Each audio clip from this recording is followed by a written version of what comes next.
All right. Let's get fired up here.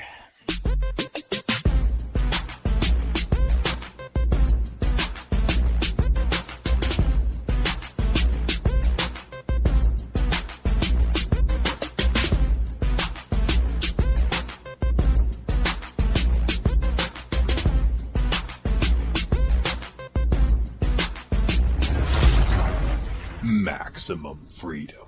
Read. Stay on target. Maximum freedom. Stay on target. Maximum freedom. Read Rothbard.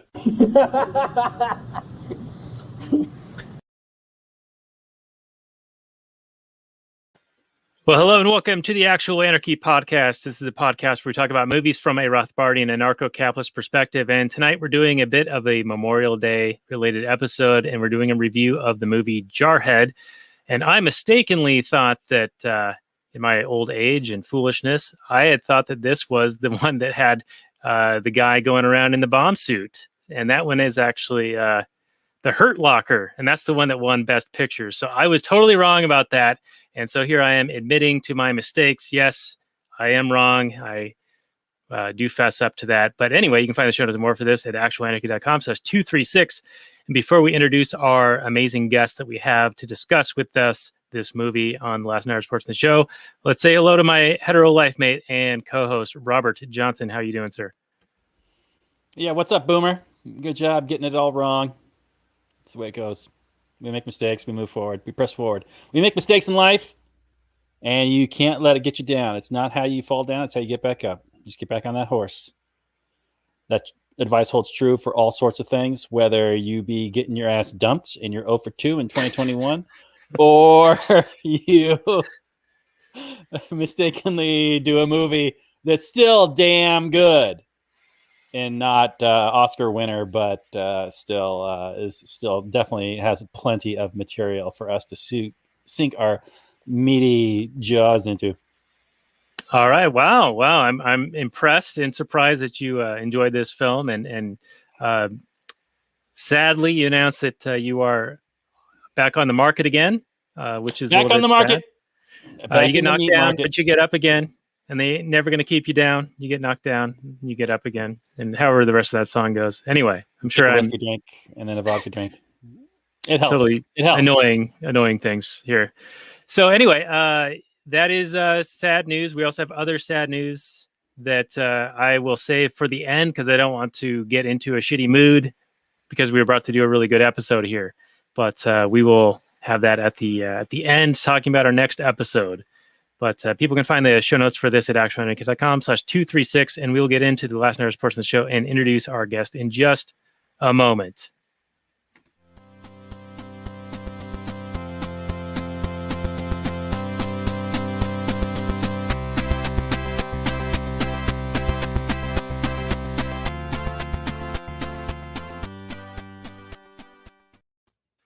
Hey everyone, it's Daniel Elwood and Robert Paul Johnson. We are the Last Nighters. You can find us on the Liberty Movement's YouTube channel and also at lastnighters.com. Tonight we're going to be doing Jarhead, a Memorial Day related episode with a special guest.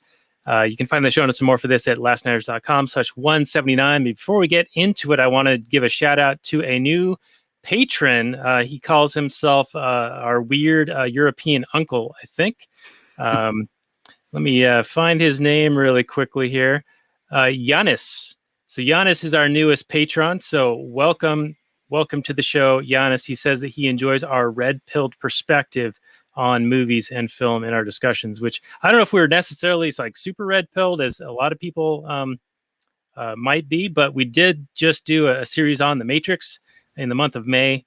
We did all 4 of the movies, including the Animatrix, and we will be doing the new one, Matrix 4, that comes out in December.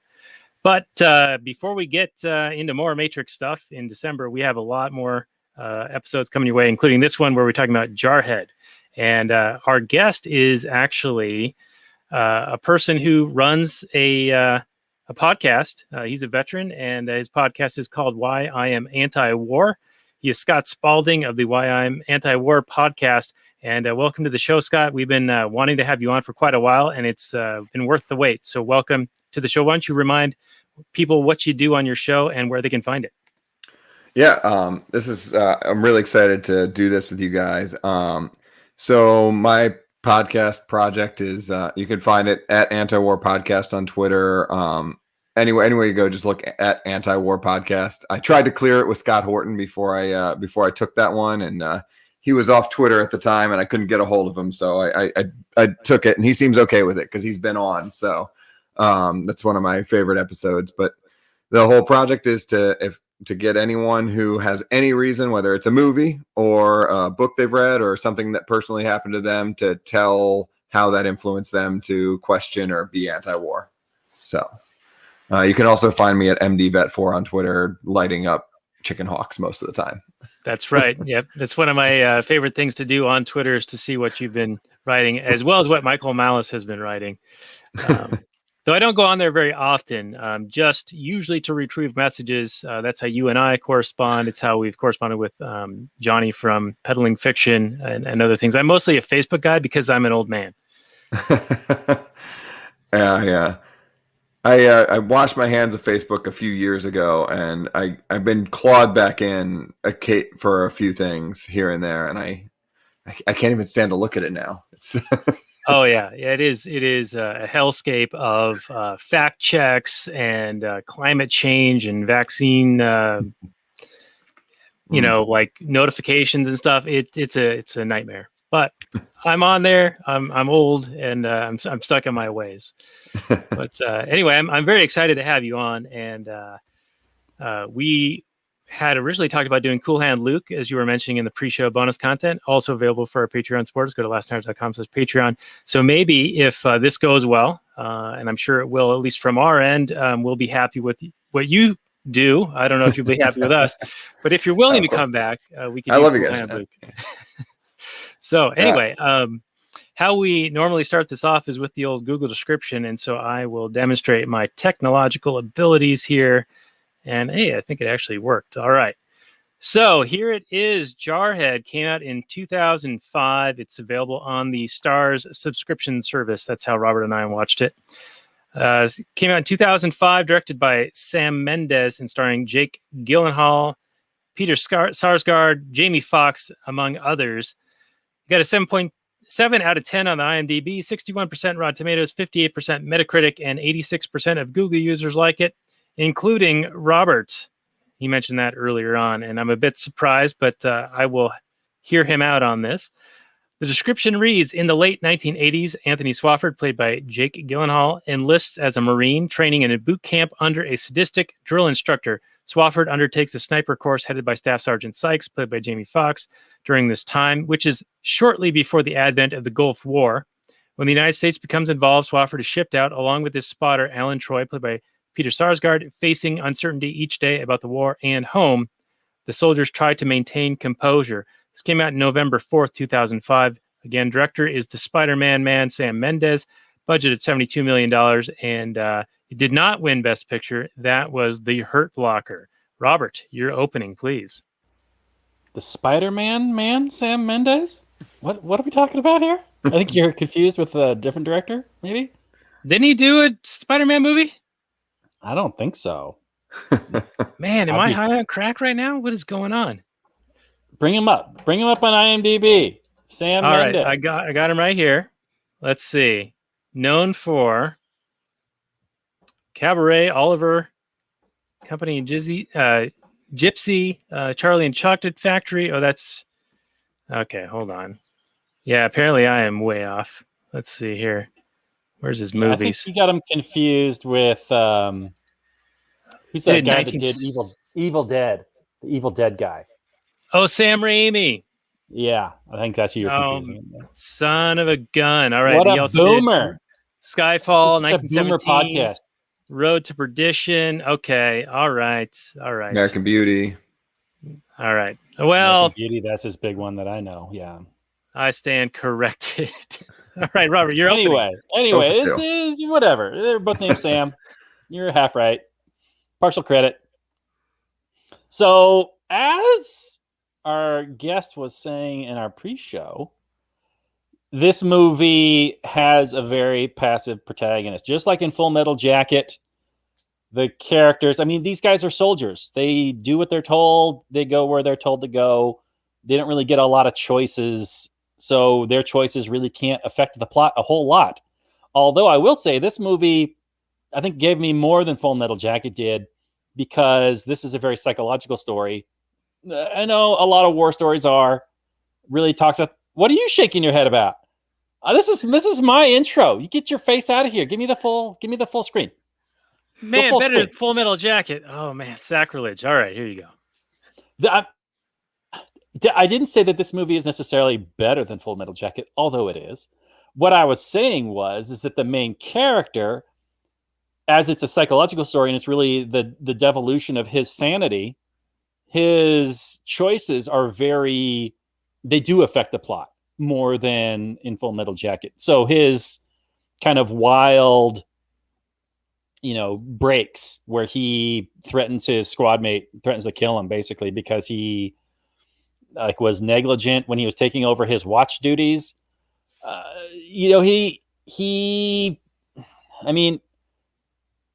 say this.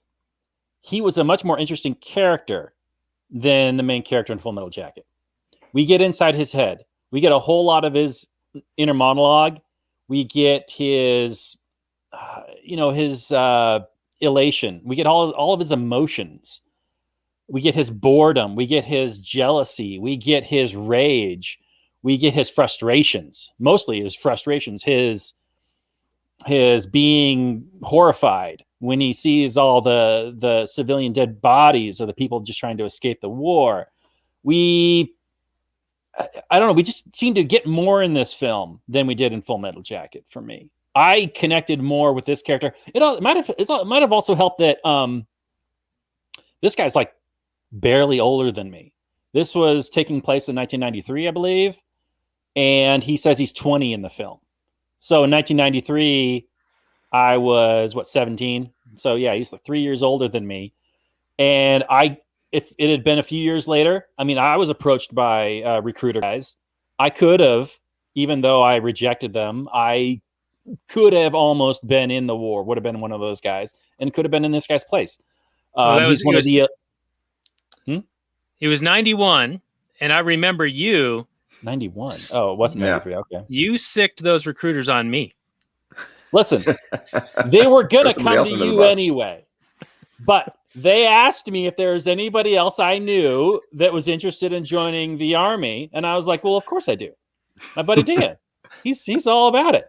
He's always talking about going over and killing some Iraqi.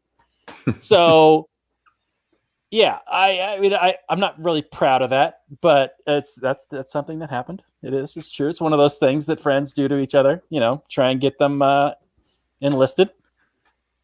Anyway, I signed my friend up for any lottery or any of those things. I just put his email and phone number when it's like sign up for this free thing, just so he gets as much junk mail as humanly possible. Man, kindred spirits, you two. Jeez. All right. Epic. All right. So I keep derailing you, Robert. Yeah, you do. I'm in the middle. I had this flow going, and then now it's all, I don't even know what I'm talking about. The script is quite excellent. I know it's taken from a book.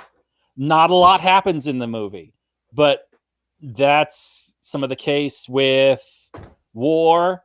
It's a lot of waiting around and then crazy action. And I don't know, this movie more resonated with me probably because I remember this movie or this war a lot on, CNN or TV, seeing the oil fields on fire on, I don't know, Time magazine covers or Newsweek covers or whatever. I mean, I kind of lived this, even though I wasn't there and anything like that. But this was very much the first really war I was exposed to as a young adult. I wasn't alive for Vietnam. And this was a real war where it was not real war, but you know what I mean? I don't know if this was the time when they were still, the whole thing was broadcast on CNN. You know what I mean? This is a 40-day war where it was 4-day. Yeah. The actual combat was only 4 days. There was bombing for something like 30, 40 days probably. Okay. and then actual like ground troops going fighting. That was only 400 hours. Wow. Okay. So yeah. Anyway, it was all the thing to talk about when it was happening. It was a big time, and it was all very much, this is a war where we have to go kill this evil guy. He is doing this evil thing. We are the good guys. We're the liberators, and rah rah go go. It was amazing to watch the movie, and I've got a whole bunch of notes. There's a whole lot of like indoctrination, but it doesn't really show like they needed a whole lot to get these guys to be rah rah go go kill kill. And I'm curious Scott's take on it and Dan's take on it, but it didn't seem like there was a whole lot. Like at one point, Jamie Foxx is like, "Oh, that whole thou shalt not kill stuff." He's like, "Yeah, fuck that." And they're just like, "Yeah, okay, I guess the big moral question of our time, of our life," and we're just like, never mind, who cares? It's like, is that all it takes to get people to kill? Just to say, hey, these people over there are bad guys, and who cares about the moral question? I know that they're young, got a whole lot of testosterone pumping through their bodies, a whole lot of hormones, whole lot of energy, and the main thing in this film is the frustration that these guys feel not getting to kill somebody. Like there's all this training, all this pain and suffering they're going through. And then at the end of the movie, they're like, wait, I didn't even get to do the thing that I wanted to this whole time. And they're just pissed off about it. I thought it was fascinating. It was a great movie. Wow. Okay. Well, I find that to be a very interesting take, a pretty good take. I think I made a mistake in that I was watching a recommendation by our past guest who was on for Animatrix, Ryan Jones. He suggested the HBO series Generation Kill. And I was like, oh, sweet. I'm going to watch that and get like super prepped for Jarhead and for this episode. And I think what it did was I couldn't tell you which thing happened in what. What was Jarhead and what was Generation Kill? Even though they were in two separate Iraqi wars, like Jarhead is 91, Desert Shield, Desert Storm, and Generation Kill is the 2003 invasion of Iraq. But I think it just confused this old man here.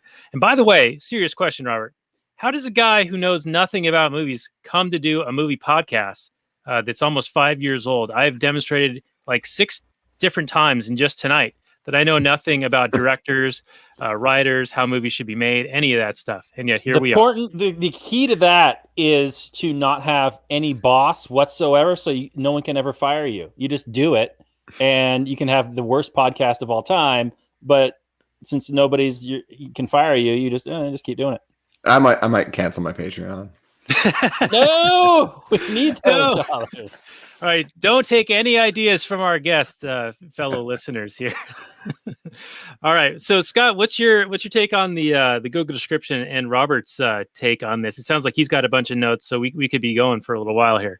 Yeah, well, I'm really pleased to hear. I was actually concerned watching, like, because I was actually concerned that he's going to have that feeling that the protagonist doesn't really do very much. I think there's actually some subtle, like, I one of the flaws I think is some of the stuff, like you mentioned with the training. If there's flaws, it's that some of the stuff actually was taken for granted, like that they had already been through boot camp and indoctrinated. They flew right through boot camp and indoctrination. And a lot of the things, some subtle things that I picked up on immediately, I watched with my fiance and she was like, wait, they're friends? Like kind of stuff. Like with some of the characters, they really skipped on some of the characterization because you just know that if there's two Marines talking to each other, they're best friends kind of stuff. So I thought there were, but overall, I mean, the theme in the book, and I think they did an amazing job of this in the movie. And it's actually kind of one of the themes I keep hitting on my podcast. And when I'm thinking about there's so many anti-war movies that don't end up becoming war porn. And I think this movie, more than any other war movie, doesn't lend itself to being war porn where Marines can be cheering and watching all the killing happen. Like Full Metal Jacket, Marines love, you know what I mean? Apocalypse Now, people love. And what they did really, and I don't know if you guys, I don't want to jump too far ahead, but I think they use those in very clever ways to foreshadow throughout the movie what the ultimate outcome of the movie was going to be. That this was like, there was some foreshadowing throughout that they did in really clever ways using those other movies to show how it was going to end up. So overall, I think it's one of the better.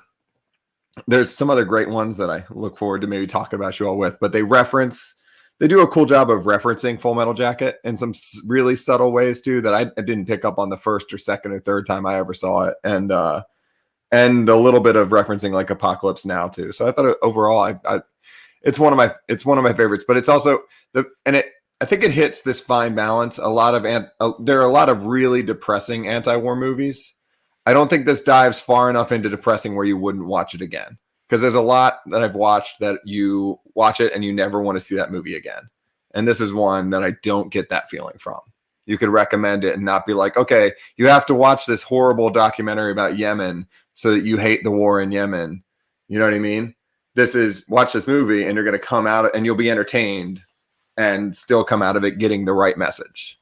Yeah, I would absolutely agree with that. This is very much an anti-war film. And you're right, there is no war porn. There is the movie scene where they're watching Apocalypse Now and they're getting so excited and they're so rah, hey, let's kill those Charlies and this is so fantastic. We just can't wait to go get some.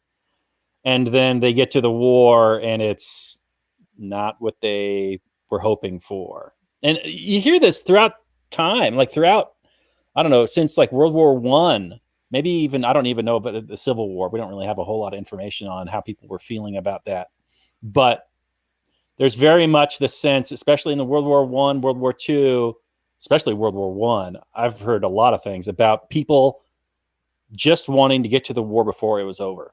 Just wanting to get a chance to see the action, get a chance to be a warrior, a soldier, and fight in a war. It's so glorious. It's so wonderful. You get a chance to protect the things. It really speaks to what a man is and what a man wants to be. And it really plays on that protector role and really gets to exploit that for, obviously, the state. And I think this movie does a fabulous job of showing the psychological toll on young men that want to be the protector. Yeah, I would agree with that. And I think that a lot of that has to do with generationally, because the first Gulf War here in 91 is just enough removed from Vietnam to where there's a new crop of young men who are like excited about this. They're no longer carrying that stigma and that demoralization of Vietnam. And I think you're right. I watched Downton Abbey way back in the day, and they talk about the lead up to World War I, and everyone's excited. They want to be involved and go into combat. And you're right. They were talking about, I hope it's not over before we get down there. And that was because it was, enough removed from prior wars. And I think that is a pretty key thing, because past wars are often looked at as like these monumental history making things where all these people were, full of valor and getting medals and all of these things. But when it's like closer to the war, the aftermath, like there's trauma that kind of spreads throughout the generation. And so once you have a little bit of removal from that, then that excitement can build up again. But I think in this movie, we do see that, they kind of had that excitement and that expectation, but then it's definitely not what they were expecting when they get over there. Yeah, you get that generational sense of my fathers, my grandfathers, they all fought in the wars. I want to be like them, even if they never talked about it, even if, they're not going to share the scars and the horrible things that they saw and they did. You still have children who want to emulate their fathers, who they love and respect. And if they did it, they want to go and see what it's all about, or they want to experience that heroism that out of just whatever that experience is. And so, they feel like they want to take part in it. It's part of being a man. It's part of your life experience that you can tell your children about or not. Right. And I think your point earlier of the state preys on that. Absolutely. I think that's true. It's Yeah, a I think noble intention, but it's exploited. yeah, they absolutely do that. And well, the other part, and you hit on it too, is just and there's in the movie they kind of very subtly show that his father was a Vietnam veteran, which kind of influenced him. And you're right, it's just that far removed. I think it was George Bush, the senior, who said that like the Gulf War cured Vietnam syndrome. Syndrome was this reluctance to be involved in more wars, and finally we had this good, rousing success of a war that broke the United States Vietnam syndrome. And the other thing I think now I'm just now thinking that they were playing with this a little bit too is, like you said, it's a rite of passage type thing. And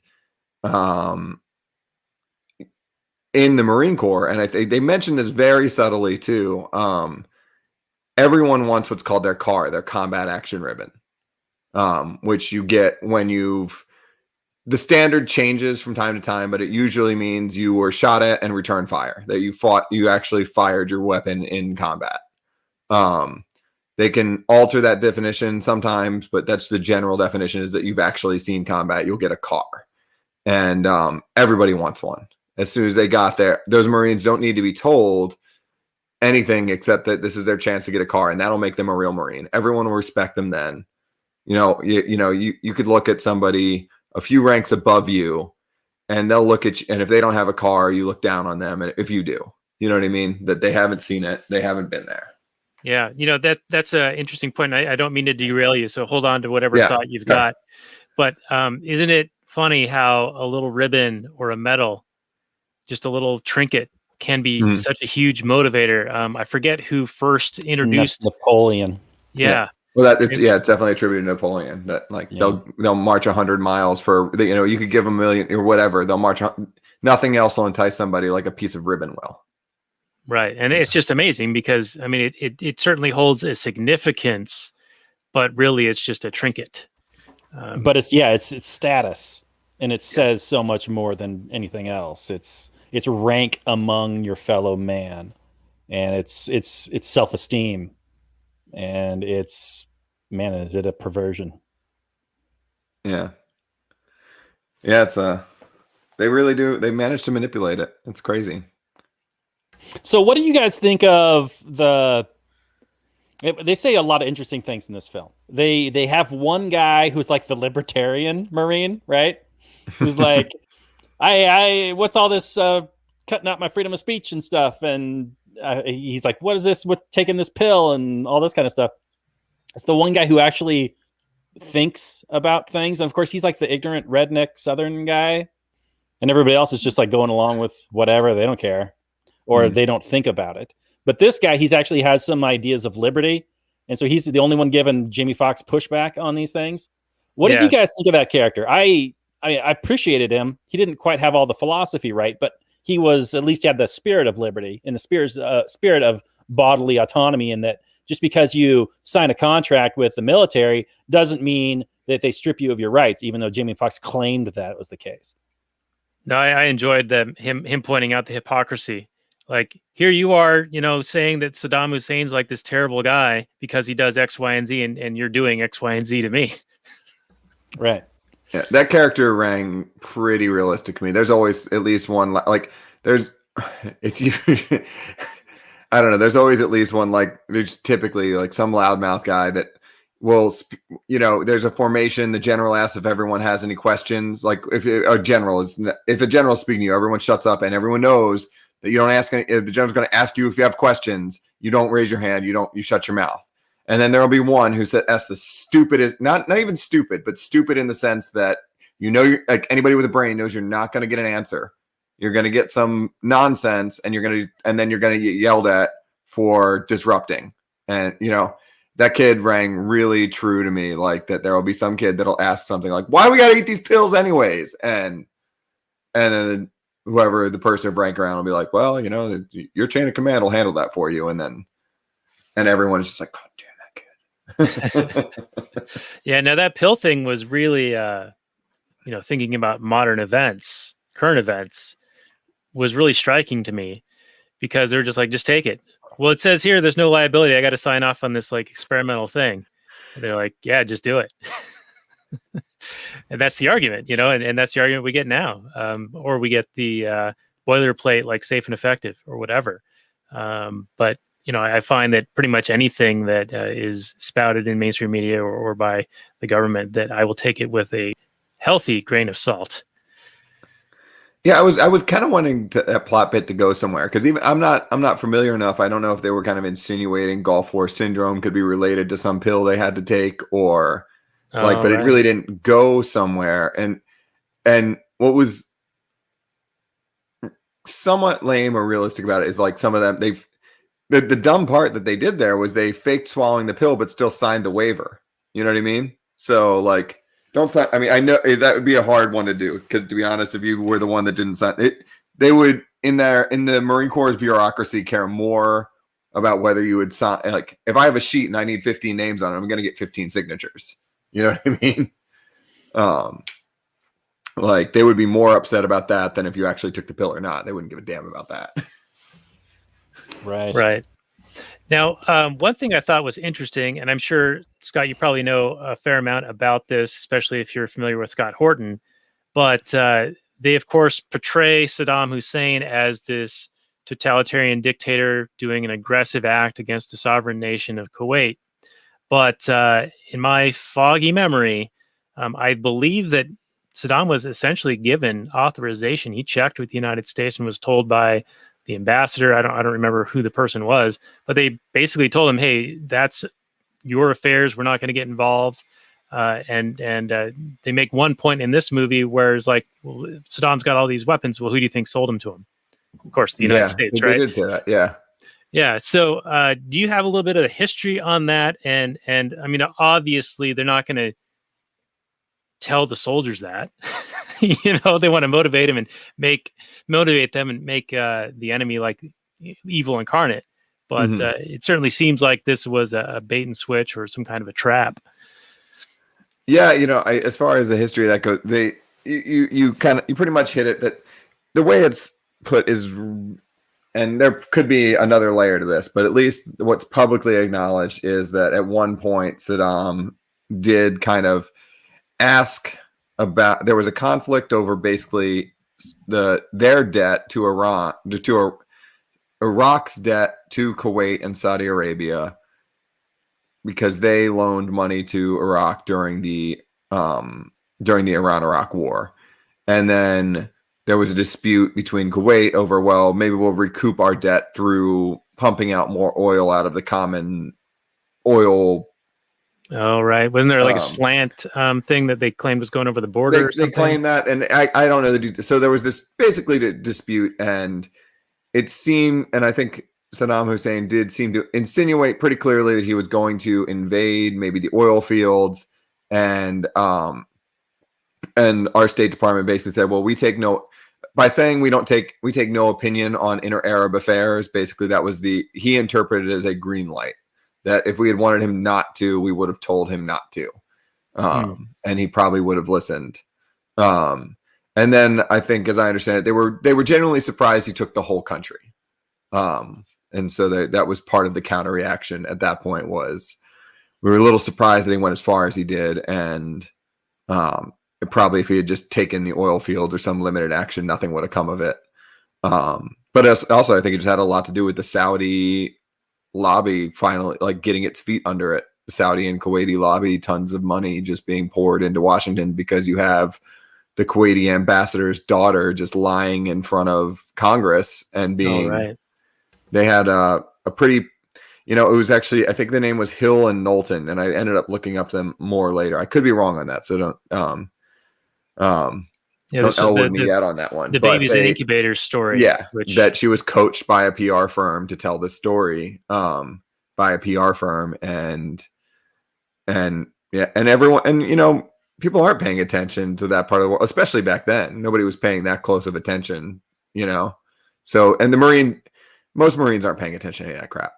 It's only a handful of people that would be reading the news on a regular basis and know what was going on. They would just be told, this is a bad guy, and they would take their cues from the media the way they do now and their chain of command. So they would go right in along with it. But it does ring true. There is usually that one guy who has this smart ass thing to say about like, well, weren't we just on his side, or Right. I remember Paul Mooney, who recently passed away. This was on the Chappelle Show, and he was doing Negrodamus, like a Johnny Carson type character, like Karnak, where he would, make some statement and open the envelope, and it would be the punchline. And he was like, "How do we know that Iraq had weapons of mass destruction?" And he says, "Because we have the receipt."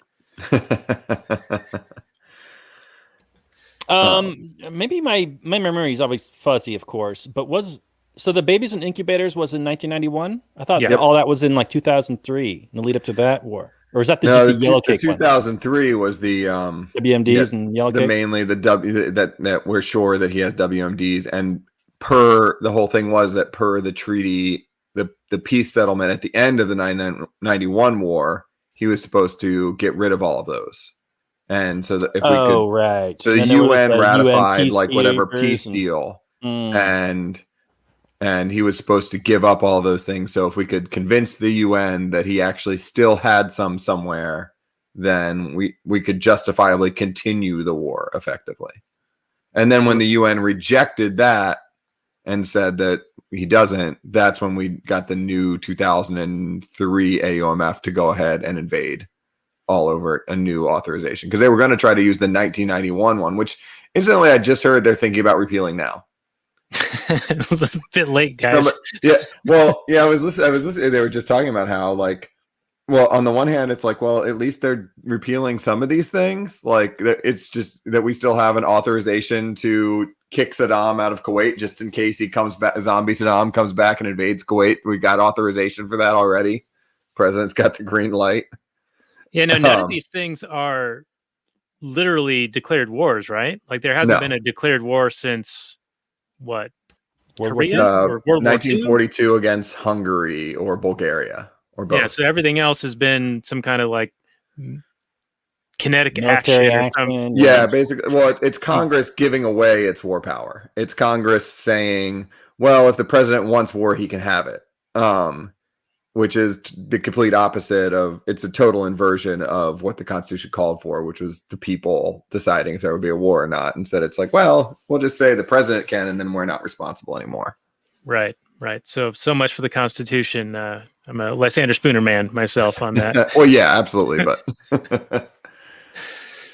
But anyway, I think you were trying to make a couple of different points before I derailed you several times. So do you have any at the top of your head there? Well, I guess I would be curious if you guys... So the one thing, and I kind of hinted at it already, is I think they did a really clever job of, like, they basically played with climax the entire movie. They with them watching... There's probably a few I'm missing, but with them watching Apocalypse Now and it getting disrupted right as they're getting told to go to war, and then later on they all sit down, they're all excited to watch Deer Hunter, and it gets disrupted by watching somebody's wife cheat on them instead of getting to sit down and watch another piece of war porn. I'm not familiar enough with Deer Hunter to say if there were any homages there, but and then they didn't end up watching Full Metal Jacket, but there were some references to it. So they were constantly playing with this, like, we're going to get it, and then it not happening. And then you have him, like, kind of hopelessly masturbating when he at the picture of his girlfriend. There's constantly this, like, we're going to get somewhere, and then we go nowhere, that they played with pretty cleverly throughout, like, several times throughout the movie, to kind of show you that at the end of the war, he's not going to really see combat. Here you are giving me more appreciation for this film, because all of this, it's all making sense. Like, yeah, it's like everything that they're about to accomplish or achieve, it gets thwarted right before they actually achieve it. And so, yeah, it's like this theme throughout the entire film. The other angle that I thought was interesting is that you call these films war porn, and I have no disagreement that they probably are used as such, but I view Full Metal Jacket, Apocalypse Now, and Deer Hunter all as anti-war films. Well, they're absolutely supposed to be. I mean, that was the explicit intention, but somehow it can really be perverted in people's minds. I still don't understand how or why and what makes one. I mean, but there's something about all of them that if you put them in front of a 19-year-old and tell them to watch it, they're going to end up cheering for war. Right. You know Well, it's what I mean? probably the scenes that are like meant to highlight or contrast, the highs and the lows, because all of those films have this psychological trauma that occurs in war and in like being under threat constantly. But then there are moments of exuberance, like the Ride of the Valkyries with the helicopters coming in Apocalypse Now. So of course that's the scene they're going to cheer on. And remind me, did Top Gun make a reference in this? Did somebody say, "Oh, I saw Top Gun and enlisted"? No, I don't know. I don't know that they mentioned Top Gun. Okay, that might be in Generation Kill. Yeah, that might have been Generation Kill. Top Gun, which is a movie I think we do need to do at some point, Robert. It is like one of the biggest recruiting tools. That movie is amazingly just awesome. Just propaganda. Yeah. It's like, look how awesome it is to be this guy. Right. I can't tell you how many movies. Look how freaking cool he is. I had all the lines of that movie memorized when I was a kid. Literally verbatim memorized. Because that's all I wanted to do was be a Navy fighter pilot for a long time. I wonder. Oh, well, how accurate do you think this movie is? I mean, obviously it's taken from his story, but they're not watching Rambo and getting psyched up to go kill people and just being like, yeah, I want to be Rambo or I want to be Arnold Schwarzenegger or whatever. They're watching Apocalypse Now.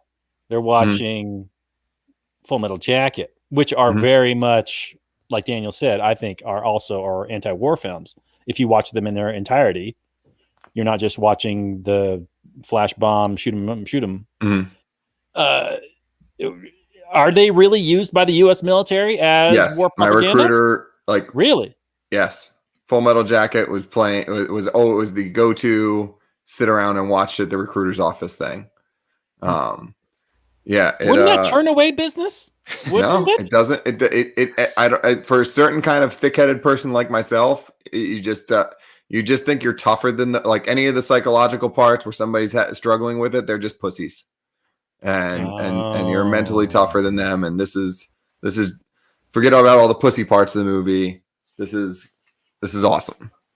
I can't really necessarily explain that my psychology at the time, but I know that was definitely at least part of it as well. They're just pussies. I'm tougher than that. So it's like a selective watching. You kind of just ignore the parts that don't confirm your bias at the time. Yeah. Yeah, absolutely. I think I tried to watch Deer Hunter and it was too long and by the second night, I just kind of lost interest and just tried to finish it out without really watching closely enough. So I can't remember that. Yeah, that was a real slow burn. I watched it maybe 20 years ago, but it gets into some crazy shit. Yeah, I think he ends up kind of like in a sort of addiction phase, and he's back in whatever country. Basically, has a death wish, committing, holding a pistol to his head or doing the what do they call it? Russian roulette. Yeah. Yep. I think that's another thing that they were doing, and I could be wrong here, but I think there were a few things too. Like if you think about Full Metal Jacket, where Animal Mother, I'm pretty sure it's Animal Mother, sitting next to the dead VC soldier, that's or NBA soldier. No, he's got him that's in Full Metal Jacket also. Yeah, they're in Way City in the battle village. Yep. Yeah. And then you have the Fowler character in this movie being like, this is Baghdad Bob or whatever, and kind of doing the same thing. Very much so. Yeah. And the other thing Marines do all the time is they emulate stuff they've seen in movies. It hinted to me more like that guy was crazy and they weren't getting the joke, or like that he was just a little twisted, which I've met some twisted characters. But sometimes it seemed very performative. Like I met this guy that he was what they called a HET, human intelligence exploitation. And part of one of my more miserable jobs was collecting bodies from Fallujah, and the HET guys were, among other things, and like interrogations and stuff like that, they also were responsible for searching bodies for intelligence, if there's any maps or cell phones and stuff like that. And And this guy, you could just tell he'd watched too many war movies, and he thought, and I remember he just stuck a knife in this body for no real reason. And it was like rummaging through and getting blood all over his hands. And they just ran it through his blonde hair just to show like how he wasn't fazed by the gore. You know what I mean? He's just a messed up guy. You know what I mean? So there are people like that. And it felt very performative. And I couldn't decide for myself whether Fowler was performing something he saw or was just a nut. You know what I mean? So like they reference, and Full Metal Jacket too, obviously the boot camp scene, people talk about that being similar. And I don't know if you noticed this, but with the dream scene, where he wakes up in the middle of the night when they're on respite back to the rear, and he wakes up before he vomits out the sand. If you notice, like the lighting looked very much Colonel Kurtz, that shot from above with the very harsh lighting where only half his face is lit and the other half is in shadow. When he wakes up, he's sitting there staring up, and it kind of reminded me of that. So I think they were kind of subtly putting things in there, like, and I couldn't decide if it was them paying homage or just or ripping off a little bit. I'd lean with the way that they did the movie to say that it was more of them kind of paying homage, but yeah, I would go with the homage route, especially in the sense that all these guys, all the people in the movie had probably all seen these movies. The creators had all seen the movies, and it's all in the consciousness of what a soldier is. It adds to that because we don't get a lot of, personal stories that come out of these wars necessarily. People usually come back and they don't want to talk about them. They don't want to relive those experiences. So what we do have bleeds into the collective consciousness and comes out in art. Absolutely. It really drives home to me, when you're 17, 18, 19, 20, your brain still isn't developed, right? It doesn't fully develop till like around 25. So you get these people that are heavily influenced by pop culture and these ideas of glory and not so much concerned about morality, especially not these days. And it didn't take much. I mean, you're right. They skipped in the film. They skip a lot of the indoctrination, but and I'm curious as to what the state of the military indoctrination is these days on killing your enemy. I know the fire rate among soldiers has gone way up ever since they really started demonizing the enemy. What was it like in Civil War? It was like 20% dot, maybe 30%. I don't know what it is. Yeah. But now it's like 70 or 80% or something like that. Crazy. But yeah, these guys seemed, especially with the Marines. I know it's a little bit more hardcore than the Army guys or the Navy or even the Air Force. Really take a. I remember what the recruiter that recruited me. He was a Marine, and he was like, "No. Boot camp for us is like 3 weeks or something. It like takes more to make a Marine. It's like a point of pride that they get extra indoctrination and extra training and that kind of thing. I don't know. Oh, well, it absolutely was. And to me, like 13 weeks of training, that's more than that's 3 more weeks than anyone else, or so much more badass. Like, right. It's a point of pride. Yeah. I would. I can't tell you what kids come out into the Marine Corps like, but I have some friends and whatnot that are in the Air National Guard, and I will say, and the Air Force is a different animal completely in a lot of ways. It's almost sterile, but all of their awards, like if they go overseas, and the Maryland unit is an A-10 squadron. Even the guys that like change the tires when they get an award written up, they have to say that I changed like 500 tires on an A-10, and the changing of the tires, I changed the tires on 15 aircraft that flew combat sorties, and in those sorties, 45 insurgents were killed. You know what I mean? Oh, so they got to tie it all together. Like they their awards are written in such a way that, like, to maximize to explain the way in which they contributed to killing. You know what I mean? And they want the number of killed. You know what I mean? Like, Yeah. Mhm. but what's funny is to them, it's so sterile. It says those aren't real people. Those are they were killed. And it seems to like to Air Force people, and it makes sense that was just a video game thing that happened. You know what I mean? And even more so now, where they're just like drone striking things. And they're so yeah. certain that the whoever was killed was definitely a bad guy. Like, you know, Sure. anything that ended up dead, and like that was almost it. You know, they just automatically count them. Yeah. So for them, it's very like corporate and nonchalant, like not even really thoughtful. For Marines, it's at least in the past, like when I came in, I came in 2003. It was very much, you know, I know it sounds cheesy, but like you pick up these phrases. I wanted the pink mist. I wanted to shoot some. I wanted to get to be a real Marine, and being a real Marine meant doing all the things real Marines do, which is go shoot something. You know what I mean? Yeah. What was well, was did you the? Oh, go ahead, Robert. well, did you want to justify all how hard you went through, all the pain and the suffering? I mean, in this film, they're doing this. And I want to talk about this a little bit. They're doing this training exercise where they're running, you know, crawling under barbed wire, and one guy freaks out, and it's with live ammunition, and a guy freaks out, puts his head up, and gets shot in the head. Mm. And that's got to be traumatic for everybody involved.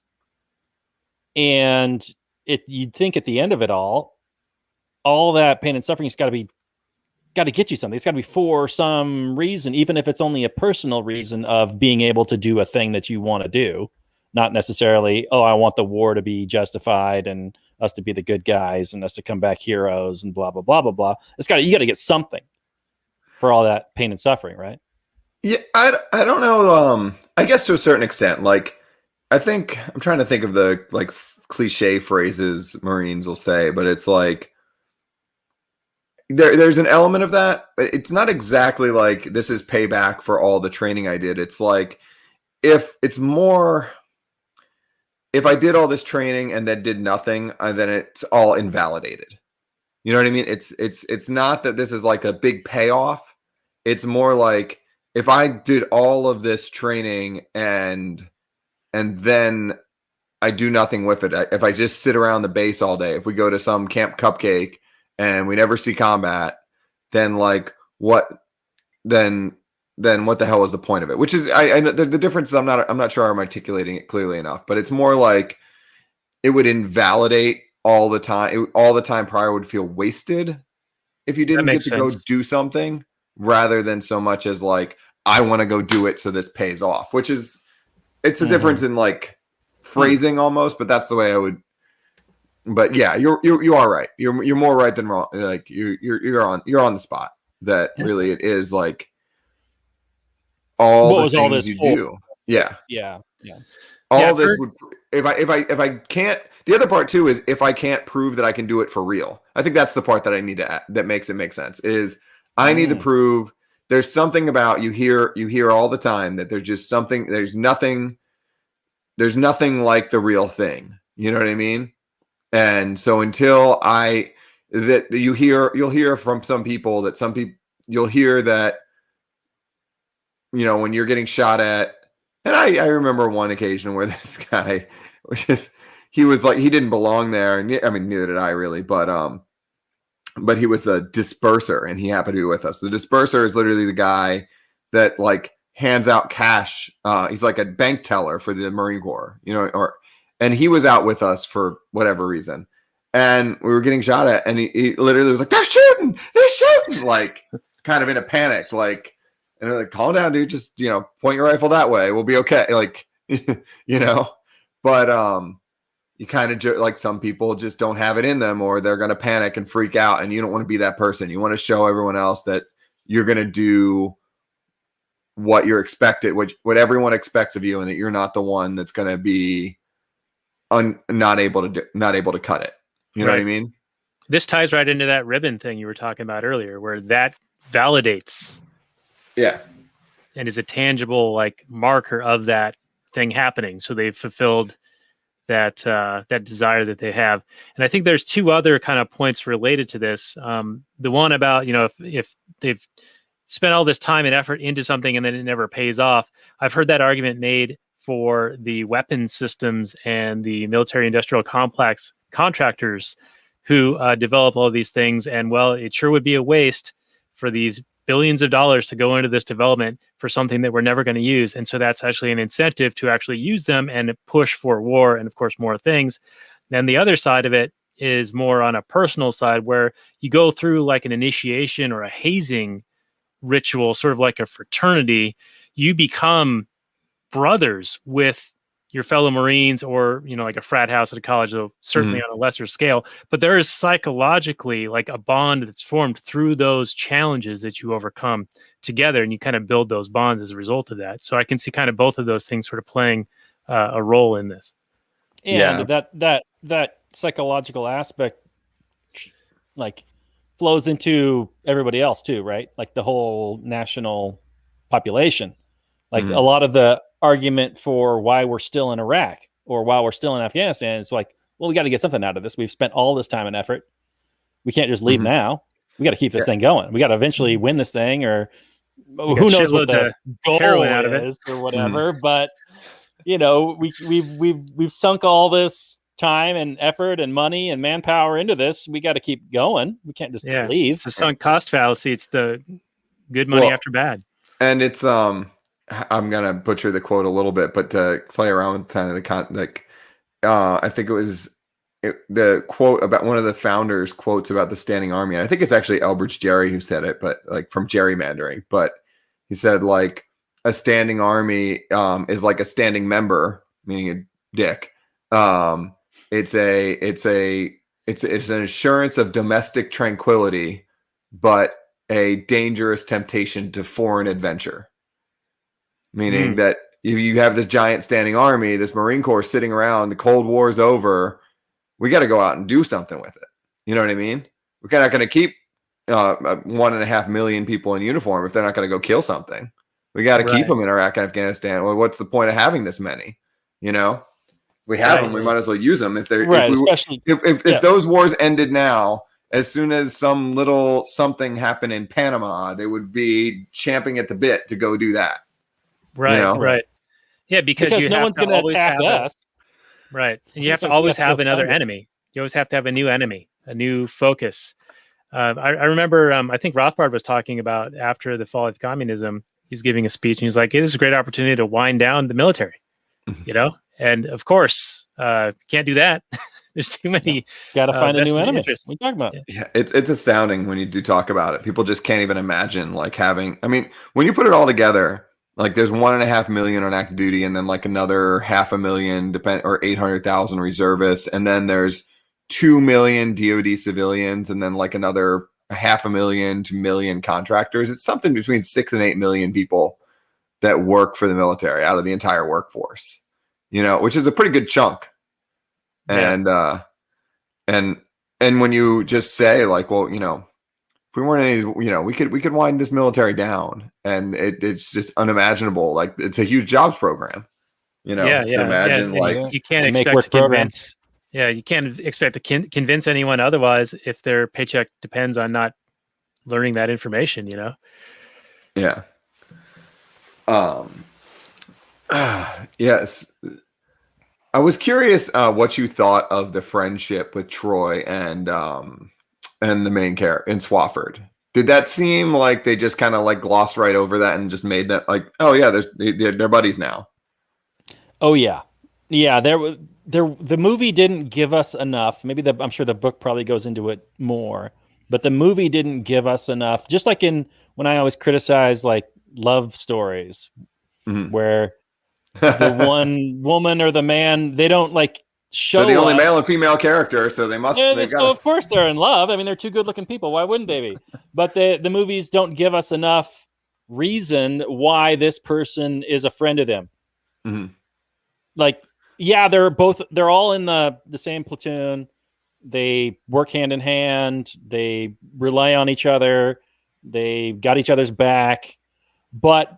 And so that gives us, you know, the sense of brotherhood, but it doesn't necessarily tell us why their relationship means so much to each other. They didn't give us enough to explain why, oh, I can see why this character really feels close to this other character, because such and such happened, or they said Yeah, such and such to 'cause- each other. Yeah. You didn't When get that. my fiance, when we were watching, and she said like, because Troy's acting all salty because he's not going to be allowed to re-enlist. All he wants to do is stay in. He's a lifer, you know what I mean, or wants to be, and he finds that he's not going to be able to re-enlist, and then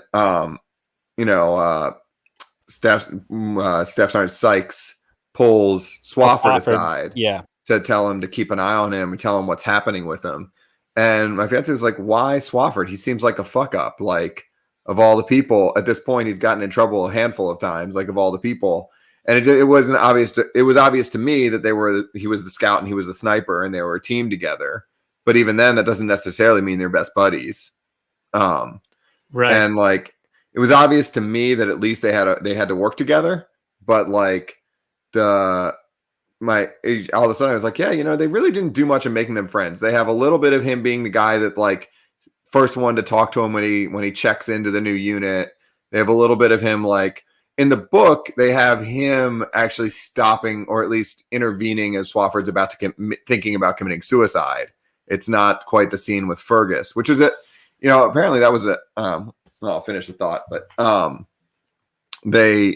so that's why at least there's a little. He has a little bit more of understanding of what's going on in each other's heads, But it wasn't really there in the movie. They just kind of assumed it. Yeah, I would agree with that.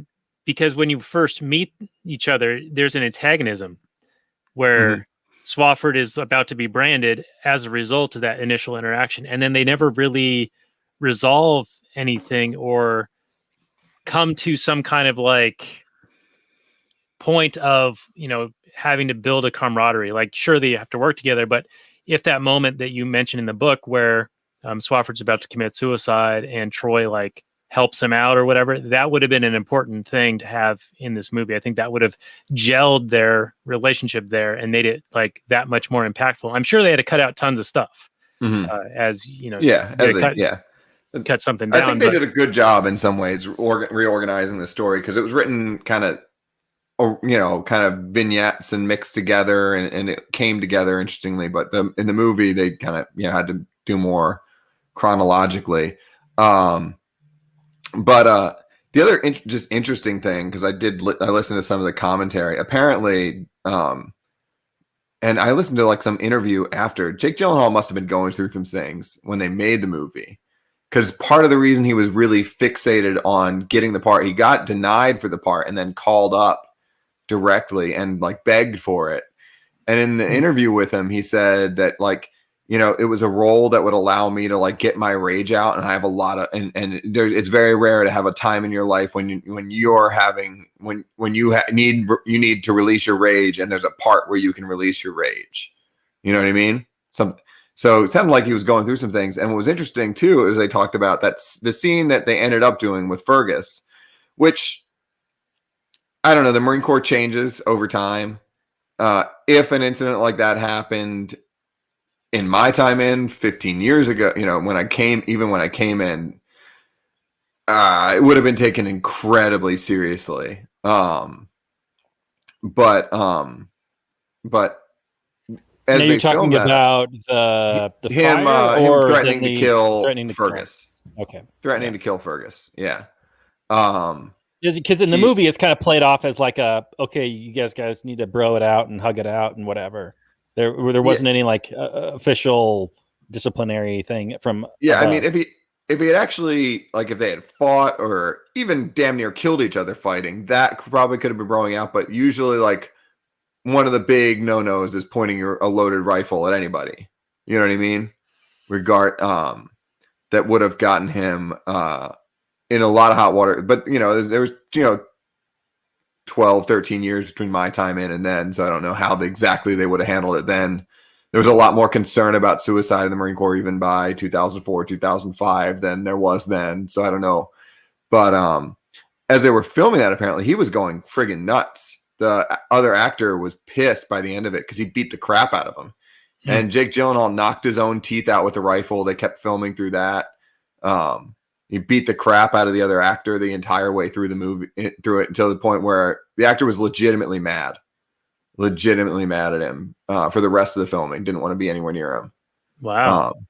Because of the way He he was disappeared into that abusive. role. Yeah, kind of. I mean, it worked, I guess, but there's some serious method actors out there. I guess, Christian Bale is famously an asshole sometimes when he's really involved in a thing. Hey, fucking light guy. Do you see me fucking up your job, your livelihood? But that's what I wanted to. You mentioned an interesting point where it's a big no-no to point your loaded weapon at any other Marine, but that's what the military does in the training. They fire live rounds at Marines with the chance of killing them, and they in fact do kill somebody. Obviously one is like so that's in an attempt to train you, and another one is an attempt to murder you. I get that there's different intents there, but you're doing the exact same action. You are pointing a loaded weapon at a Marine.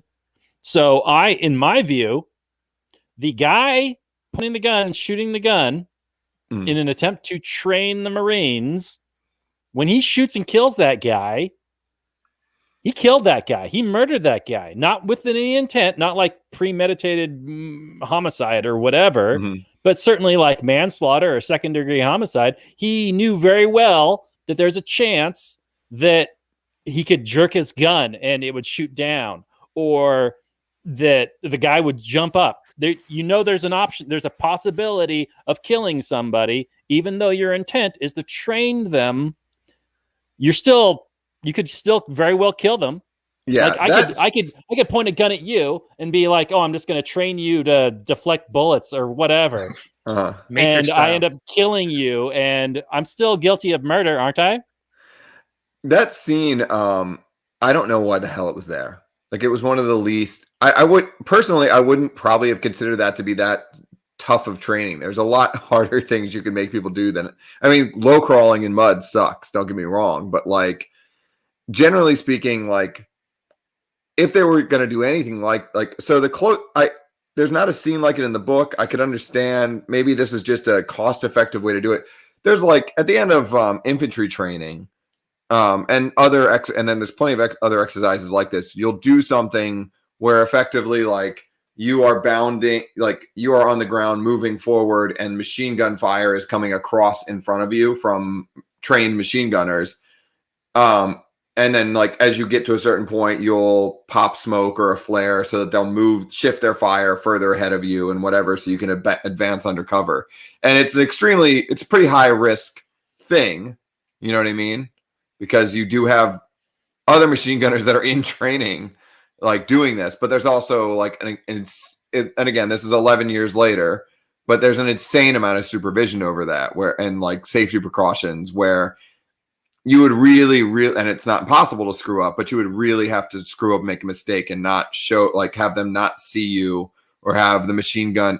Like, when they do things like that, at least today, the machine gun is basically locked down in position. They have like this hand crank where they crank it like one click at a time forward and whatever, and it can't really wiggle much, or the way that they were free gunning in the movie. And that doesn't really, I wonder if they were just trying to show that training is dangerous, and Marines do get killed in training from time to time. But it did seem like a point. Like, it didn't seem like it didn't ring realistic to me at all. It was like one of the only scenes that didn't ring very realistic.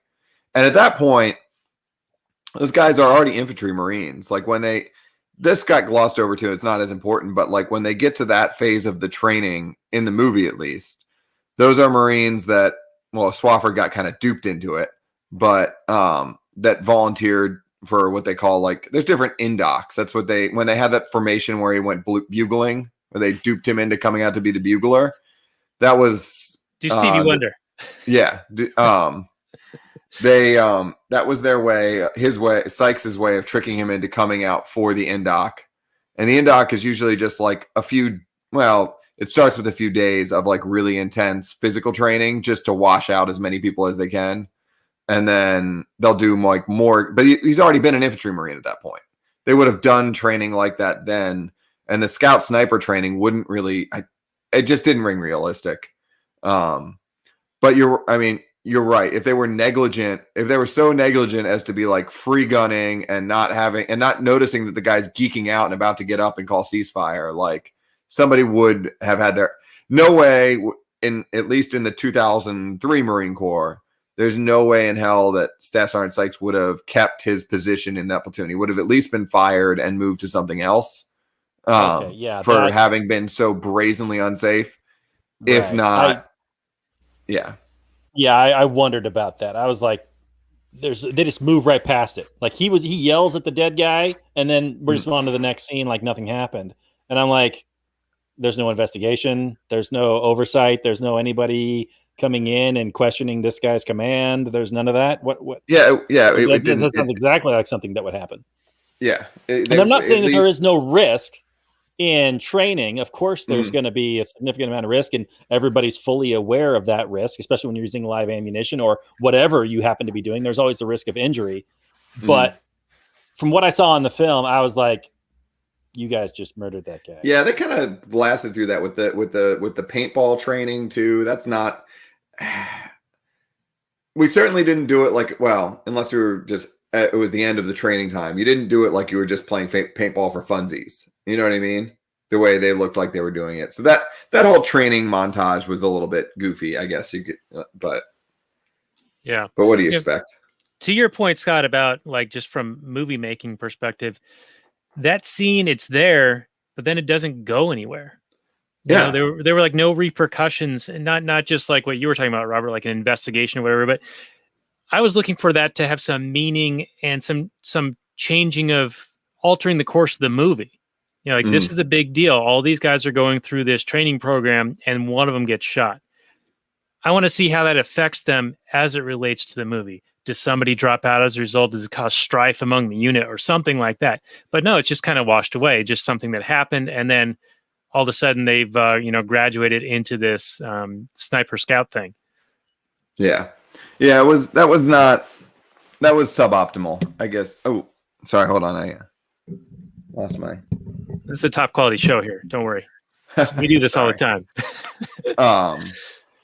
The training montage, the whole beginning kind of, they were I don't know if it felt rushed exactly, but there definitely were some points. It was definitely not clear it would not have been clear to, I think, any layman that like would have been a distinct phase of several months really between when he finished boot camp and checked in, and there was that branding scene, and he would have been part of an infantry platoon for a while, at least a little while before anybody, and they kind of said like he was malingering and doing that, but like before he would go to any kind of like advanced indoc thing like that.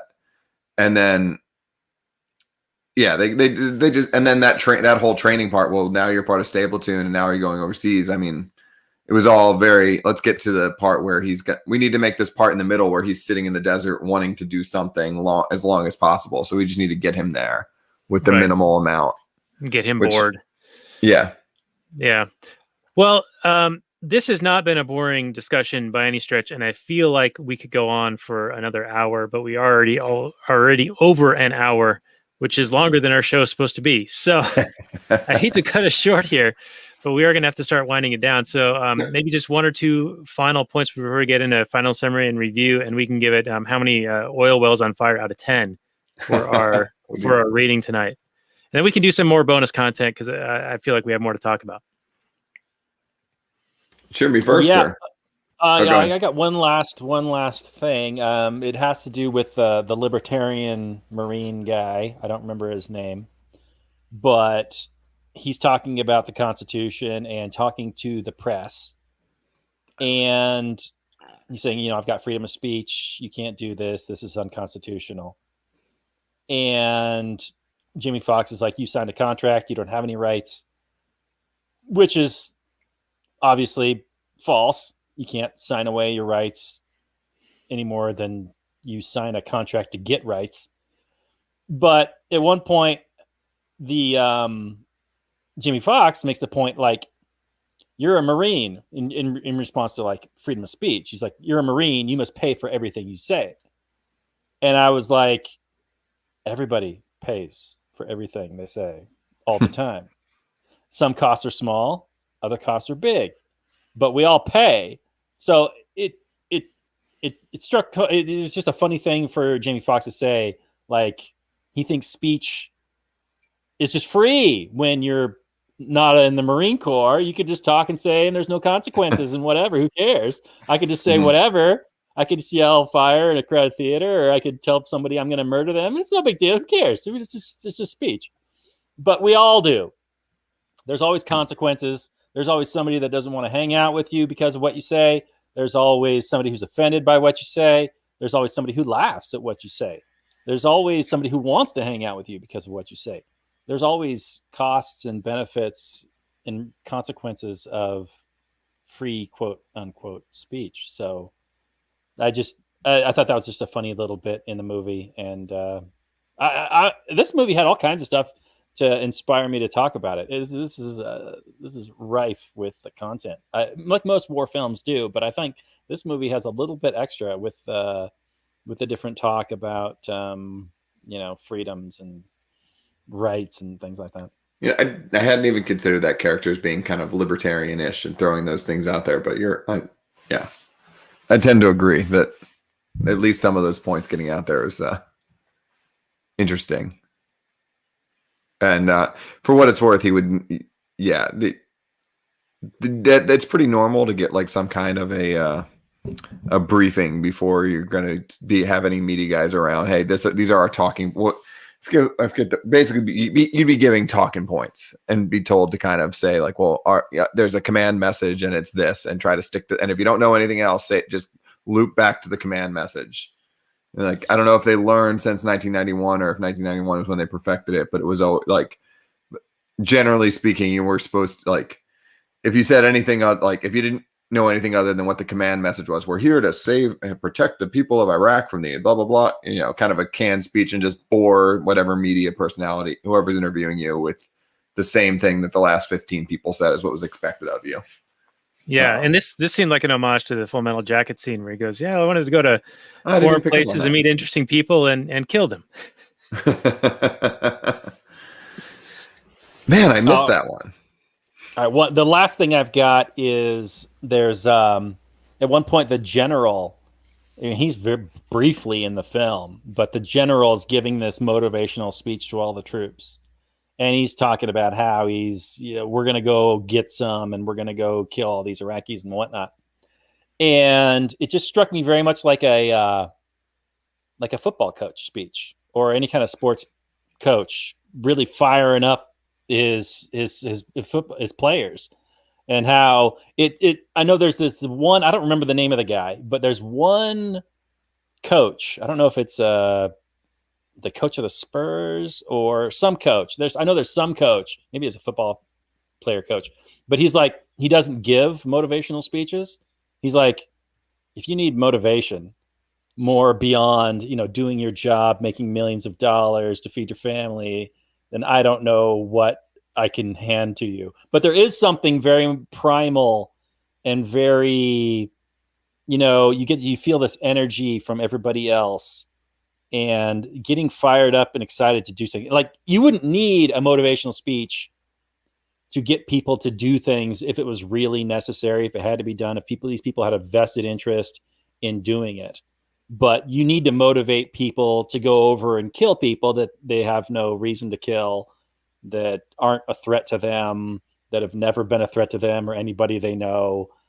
And you need this getting fired up. And in this movie, it didn't seem like they needed to do much to these guys. These guys are pretty much sold as is, but it seemed like the motivational speech helped make them feel not only part of the team, but also that they are doing the right thing, and that this is something that needed to happen.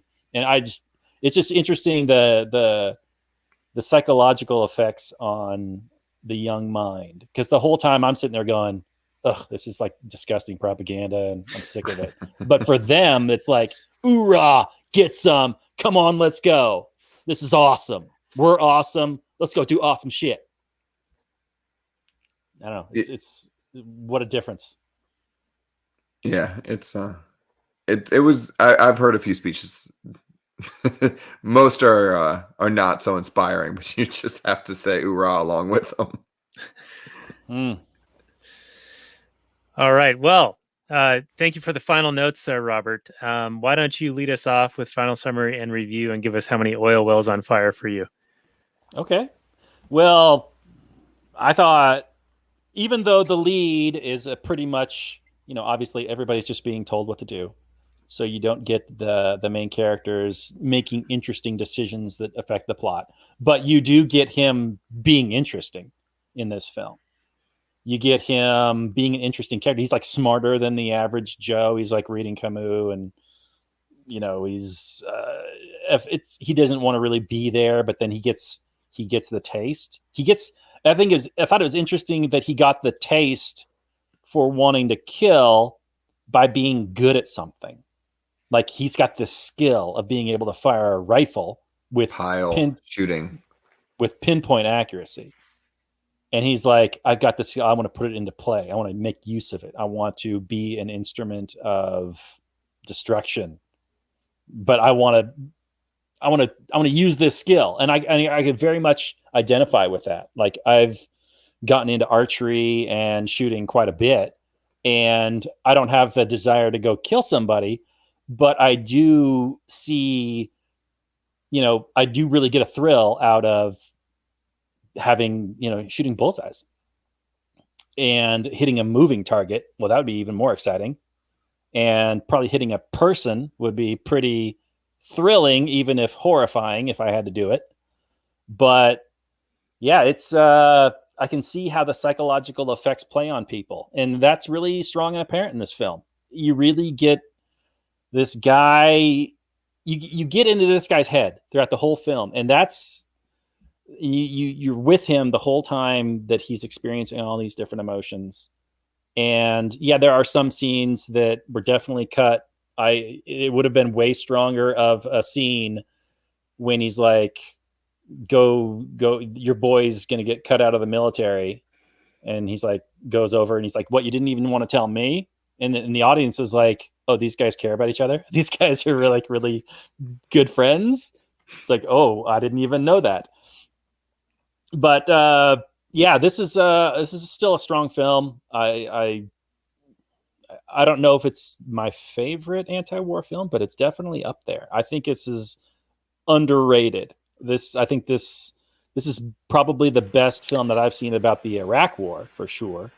So I know that the IMDb is like a 7 out of 10. I think that's a decent baseline. I'm going to go a little bit higher with 8 burning oil wells out of 10. I recommend this film to anybody that wants to see a good psychological story, a fascinating tale of young males getting caught up in this murder machine and what it does to your brain. All right. Very good. So thank you for that, Robert. I'll go next. Mine will be brief and short.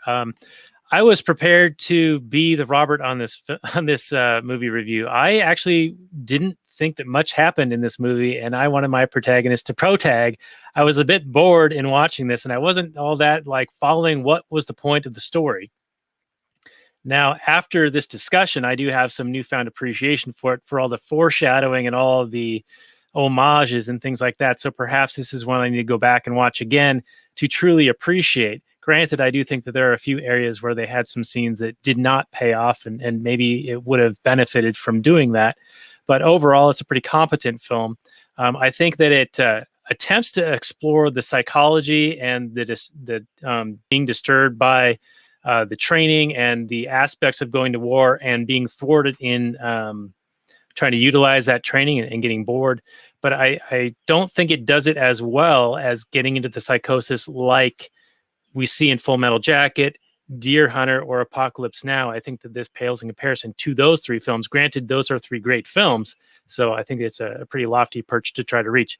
So I'm going to give this 6 flaming oil wells when I would have given it 4 prior to our discussion. So thank you guys for raising me 2 additional burning oil wells in the Kuwaiti desert.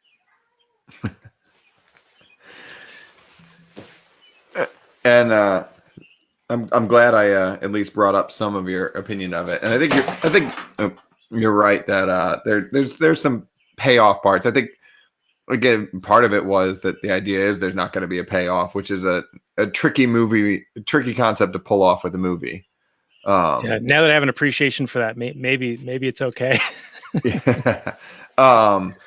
Yeah, I think I remember the first time I saw this, I just had gotten home from my first deployment to Iraq, and I watched it with some like friends, and one of my friends was there that had also been in Iraq with me, and both of us then concurred that like this was. I remember specifically one of my friends asking me, "Was this what it was like?" And I it was it was the most true feeling war movie to me. And I think part of that is because even though it was made in about the 1991 war, there were certain extents and hints to where obviously it was made in 2005 and very much influenced by the 2003 and 4 war. And so for like, I think most Marines, like if you listen to Biting the Bullet guys or anything like that, they'll agree that this is one of the most realistic depictions of life in the Marine Corps, at least in the 90s and 2000s. And so for the quality of that, I would give it a good score. And then, you know, the more when I rewatched it now and noticed and read the book, and noticed these like hints, and I'm just reminded of one now where he does find his meaning behind the rifle scope, just like Private Pyle does, where Private Pyle finally starts becoming a good Marine at the rifle range, and so does Swofford. So I think they did it. I don't know if they were just playing around with that fan service, but they did it. I think they did it so subtly that they were really trying, I think, in a very conscientious way to make a great anti-war movie. I think in some ways you're right. You don't see the psychosis quite the same way. You don't really see him. Well, you do see him losing his mind in a few places, but you don't get that full depth of like he's lost it completely from other movies. But I think it's a great watchable anti-war movie. So I'm going to give it at least an 8.5 Burning Oil Wells. Wow. All right. Very good. Yeah. I think that Sam Mendes, who did not do any Spider-Man films, is a competent director. He's a good director, but he's not a Coppola. He's not a Kubrick.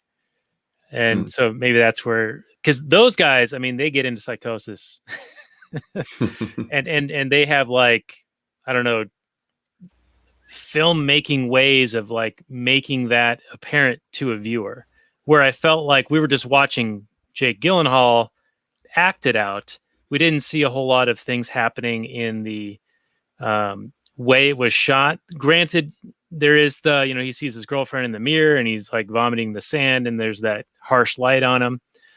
But I felt like maybe those weren't as trippy. I don't know. Maybe I was just hoping for more. Basically. For me, this movie was far more watchable than Full Metal Jacket or Apocalypse Now. I would much rather watch this film than either of those two. Sacrilege. Even though those people, I know a lot of people think those are masterpieces and whatever, but absolutely nothing happens in Full Metal Jacket. And in Apocalypse Now, it is such a long, slow burn, punctuated by a few interesting, exciting scenes. I think this thing is just much more relatable to a modern audience, in my view. Okay. Well, to each their own. Different strokes for different folks. Value is subjective after all. That's what we tell the girls all the time. That's right. Well, hey, this has been a lot of fun. And Scott, I hope you can stick around for a little bit longer for some Patreon bonus content that we do for the Patreon folks, such as yourself. People go to lastnighters.com/Patreon for a piece of that. We affectionately call that Kathleen Turner Overdrive. And Robert, next week, I'm not sure exactly how to say this, but we had lined up a really good guest, Robert Wenzel of Economic Policy Journal and Target Liberty. We're going to record with him next week on a movie he suggested called Havana, starring Robert Redford. Unfortunately, and very sadly, Robert passed away just a couple days ago. And so that will not be happening, of course.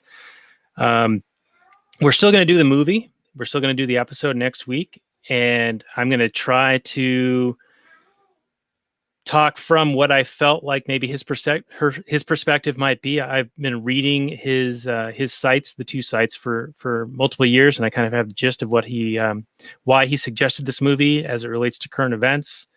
But very sad that he passed. He was very prominent in advocating for liberty. He was a great economist, and he had a great wit. And it's a very sad thing.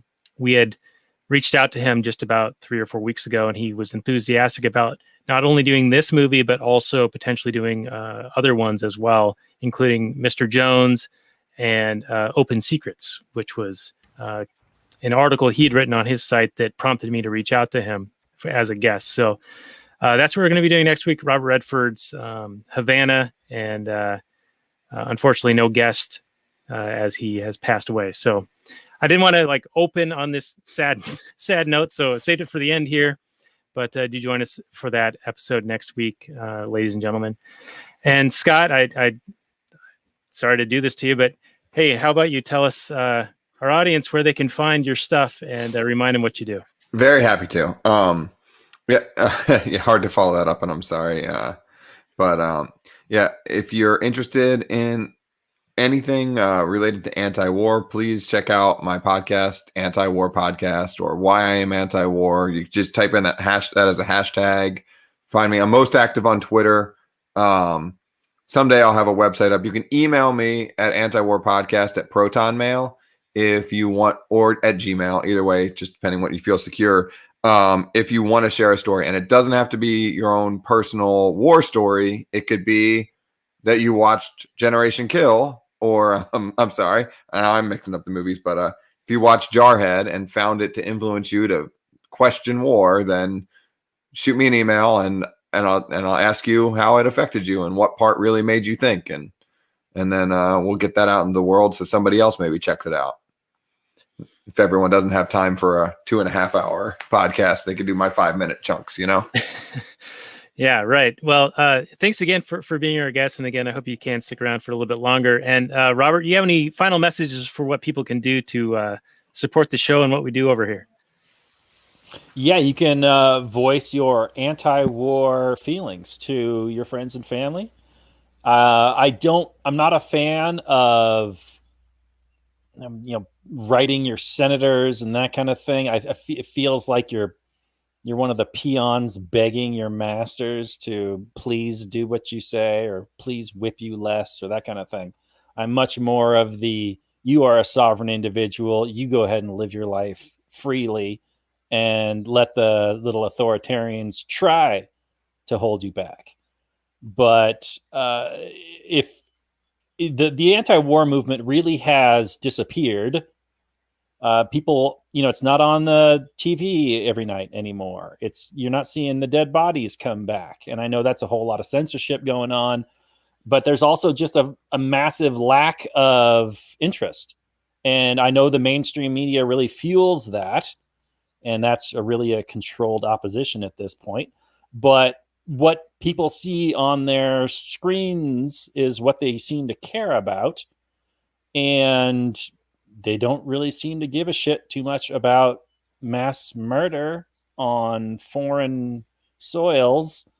And if you can voice your opinions and remind people that, yes, these wars are still going on, they're completely senseless. There's no reason to be there anymore. I don't care about sunk costs. Pull the troops, get them out of there.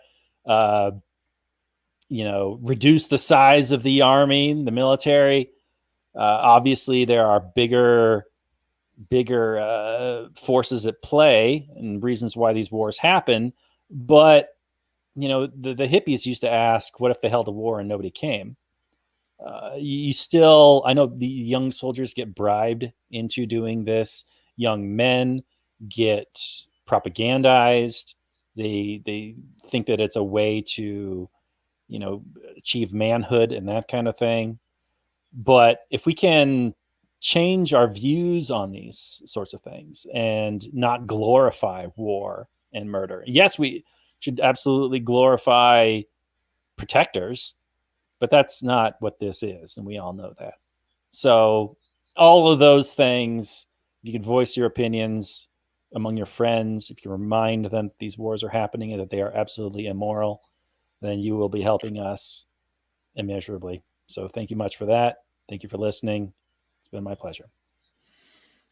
All right, and I think that's a good way to leave off. I would feel a little bit reluctant to say like and subscribe at the end of that, but do that anyway because, well, I'm a freaking dork. Anyway, Scott, thank you again for coming on, and thank you, audience, for listening. This has been our episode on Jarhead. You can find us at lastnighters.com/179, and we'll see you guys all next week for a review of the Robert Redford movie Havana. And we'll see you guys at that time. And good night from last night. Peace out.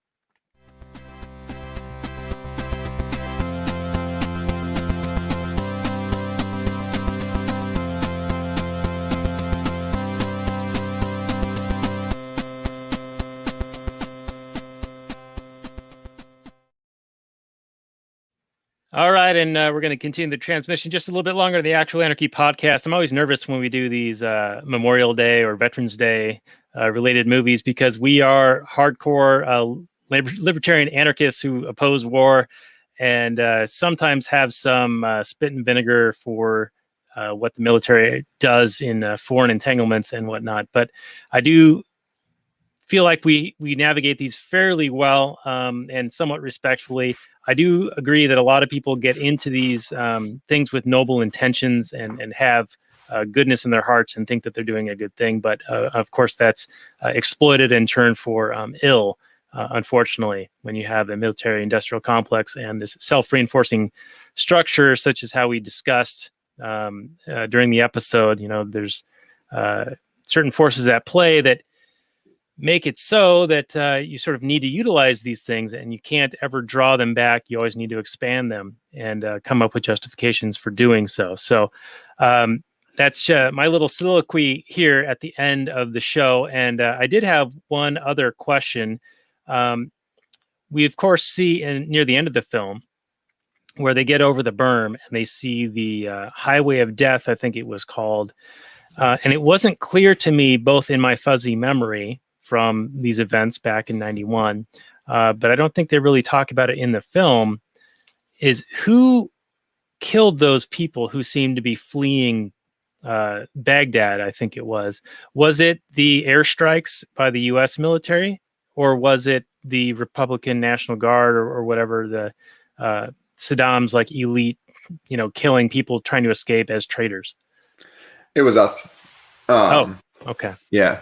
I mean, basically, they from the way, and we didn't really talk about this, and it's less important than the other psychological aspects of the movie. But one of the things that was bothering the scout snipers and the infantry and the ground troops in general, was that the air was going to do all the work, and the war would be over before it started, which it was basically. And at that time, and what you also saw with them getting the friendly fire, was basically the way they arranged things. Then they called it, they divided up the airspace into what they called kill boxes, and basically the air power, if they saw anything they had a 100 mile by 100 mile area or whatever. If they saw anything moving in it, they should kill it.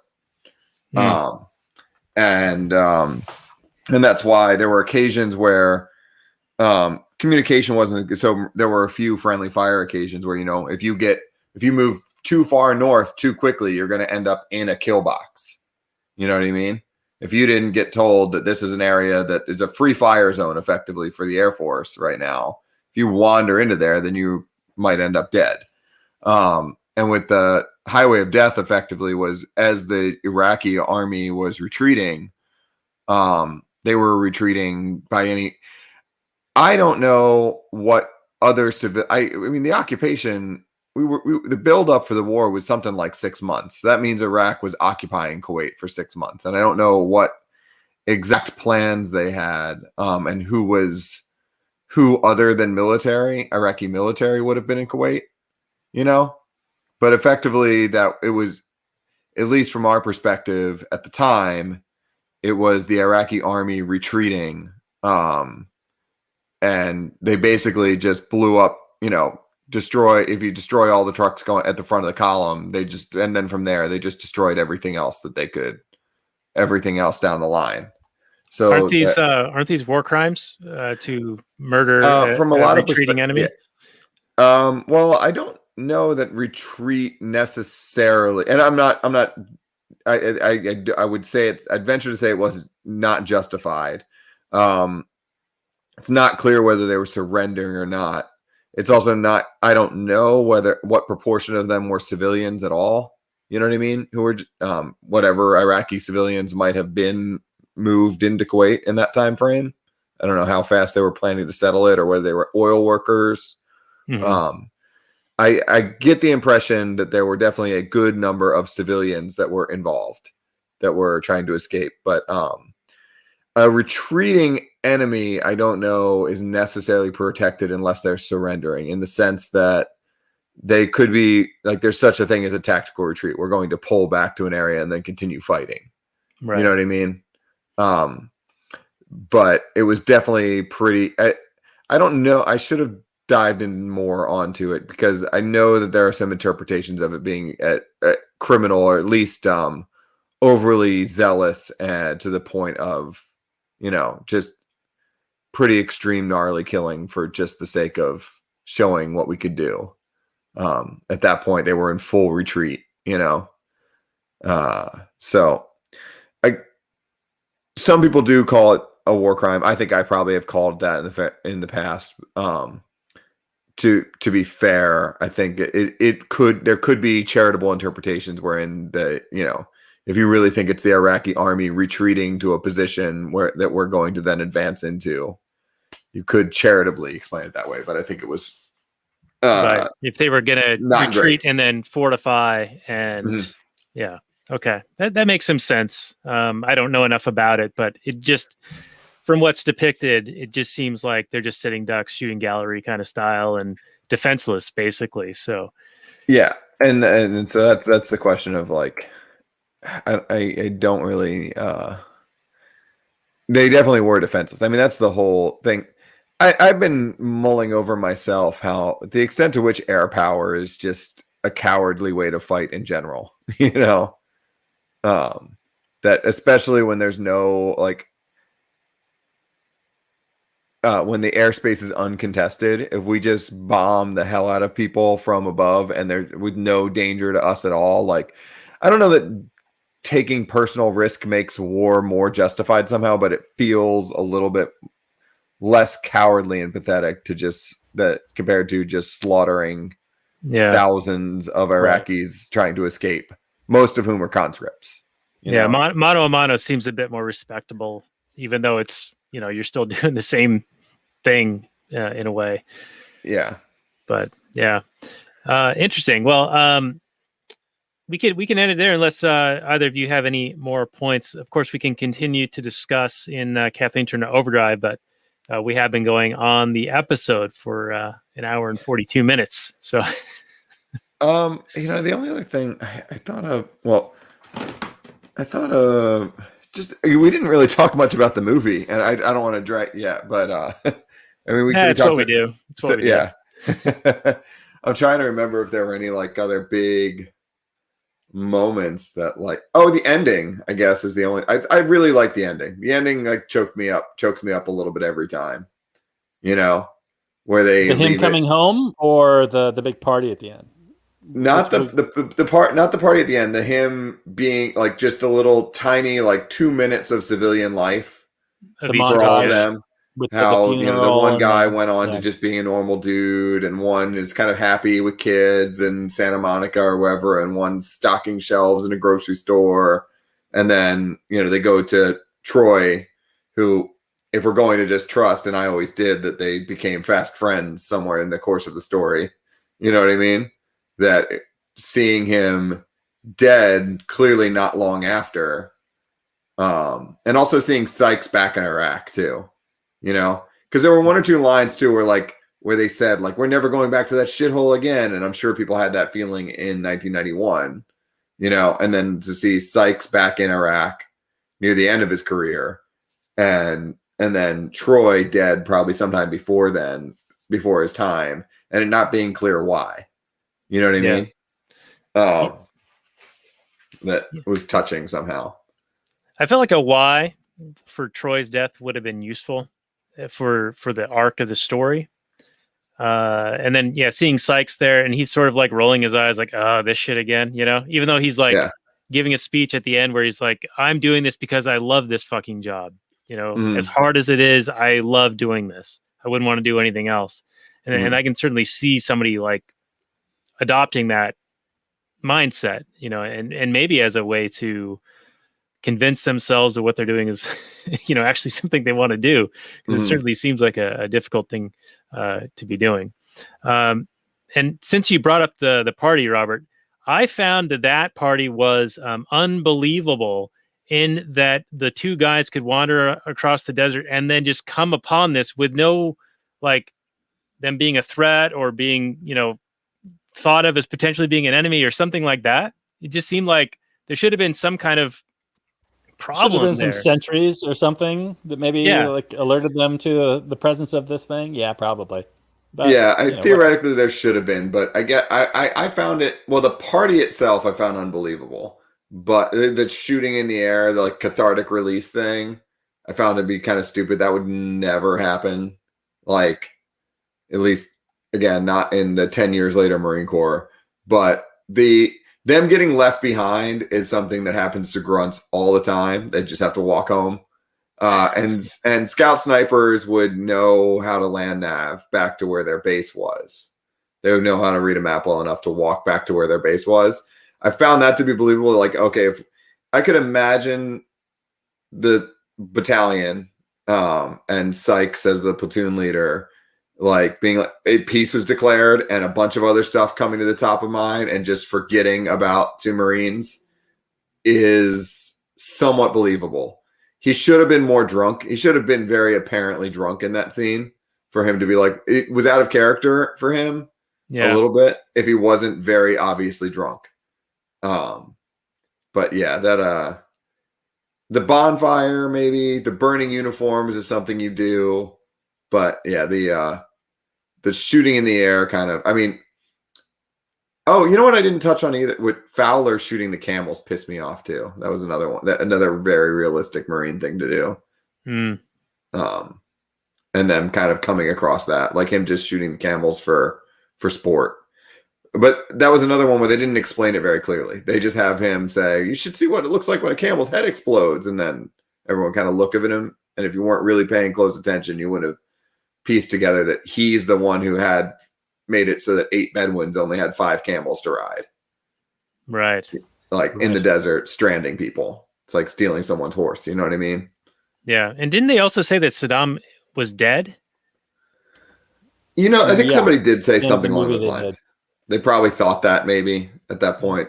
Okay. They just clearly we won and we're going to get wasted now. I found that mildly believable. I don't know. Yeah.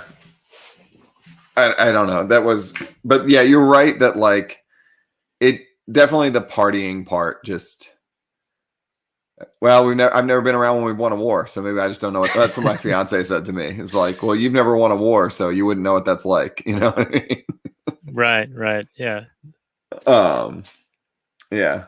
There were some other funny. There were a lot of fun parts. Maybe another time though. I don't want to keep you guys up all night. Well, we can go a little bit longer in the Kathleen turnover ride, but we should probably wind this one down. So this has been a lot of fun, Scott. I appreciate you coming on, and I highly recommend that people check out your podcast and also your appearance on Pat McFarland's show, Liberty Weekly. I posted that on our show notes page from last week for Animatrix, and I'll, of course, put it down on the show notes for this one. And people can find the show notes and more at actualanarchy.com/236. And you guys can get Patreon bonus content at actualanarchy.com/Patreon. And we will be back for Havana next week. And any final words, Scott, you want to mention to anyone? No, thanks. Just, I'm not one of those ruin Memorial Day weekend for everyone kind of person, but if you take a moment to reflect and think about peace a little bit, defend the guard is one thing that I'm going to be groveling to one of my state delegates about this tomorrow. Actually, I finally got somebody to might listen. But yeah, if we can end some of this stuff, then that'd be great. Right. Yeah. Yeah. Well said. And also check out Scott Horton's newest book. He was just on the Tim Pool show and you're talking about his book, and it was a really good episode, giving a lot of people red pills about the foreign entanglements. One last piggyback off of that, I swear, last one. oplibertas.com/shop. It's me and a few other military veterans that can still maybe get around a base or know some people. You can buy Scott Horton's book for $12. We have a couple, maybe 100 copies or so, and we can get more. And you get one for $12, and then for that $12, we also deliver one to someone in uniform to foment some dissent within the ranks, let's say. Wow. Nice. Okay, that sounds awesome. Yeah, shoot me that link so I get that one right, and maybe just say it one more time for the folks at home. I want to make sure I have it right now. Operation Libertas. Yeah, there it is. Operation Libertas.com/shop, and I'm putting the link in the chat right now. And that is, you can get Scott Horton's book for cheaper than anywhere else on the internet, and you actually get 2 copies, and one goes to someone in uniform who's willing to read it. All right, that's great. And I'm going to put a little ticker for that on the bottom of the show here for probably just a couple of moments, because we're about to shut this one down. But there it is, operationlibertas.com/shop. So do check that out, and we'll, of course, have a link to that on the show notes page. And we'll be back next week with Havana. So thank you guys very much. This has been a great episode and a lot of fun, and we'd love to have you back anytime in the future. We can do Cool Hand Luke or anything you like. And, I'll watch it again and decide if I like it or not. All right. Sounds good. Well, thanks again, and thank you, our audience, for listening to us, and we'll see you guys all next week. Maximum freedom. Have a great holiday weekend. We'll see you guys next week. Bye.